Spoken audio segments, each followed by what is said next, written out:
नमस्कार मंडळी, मी आहे सागर. आजचा दिवस पुन्हा सुरू झाला दुबईच्या धावपळीत, पण मनात मात्र कायम घरची आठवण. सध्या एवढा बिझी आहे की व्लॉग करायला पण टाइम भेटत नाही. काम काम आणि काम, खूप बिझी आहे सध्या. कामाचा एवढा प्रेशर आहे, काय बोलू. उगाच असं वाटतं मुंबई सोडून दुबईला आलो, पण का आता काय करणार. आता बॅकफुटला जाणं म्हणजे खूप डिफिकल्ट आहे. बघू, पुढचा विचार पुढे आहे. पण घरची आठवण सतत येते, कामामध्ये मन लागत नाही, घरची आठवण येत राहते. दिवस सुरू कसा होता, संपतो कसा तेही कळत नाही. आमच्या ऑफिसमध्ये एका स्टाफने एक नोट्स आणला होता. प्रत्येक देशातला वेगवेगळ्या नोट्स होत्या, त्या बघायला भेटला. आज जरा वेगळा दिवस होता. सगळ्या नोट्स बघितल्या, सगळ्या त्यांची करन्सीमध्ये काय वेगळं असतं आणि काय लँग्वेज असतात, आणि मस्त कलरफुल होत्या, बघू शकता.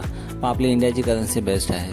ह्या पण आहेत करन्सी, पण ठीकठाक आहेत, एवढं काय ओके नाही. इकडे काम शिकायला थोडा वेळ लागतोय, ट्रेनिंग चालू आहे, पण सध्या खूप मला डोक्यावरती खूप प्रेशर आहे कामामध्ये. पण ठीक आहे, त्यातलं तर शिकून घेतोय, काय नवीन शिकायला भेटतंय ते बघतोय. पण ठीक आहे, प्रयत्न चालू आहेत. मग काम सगळं आपल्या घरी आलो. घरी निघताना हा व्ह्यू बघितला तर अतिशय उत्तम वाटतो. सगळा स्ट्रेस निघून जातो. मग चला भेटूया पुढच्या भागामध्ये. चला फिरूया सागरसोबत मध्ये. चला टाटा, बाय बाय.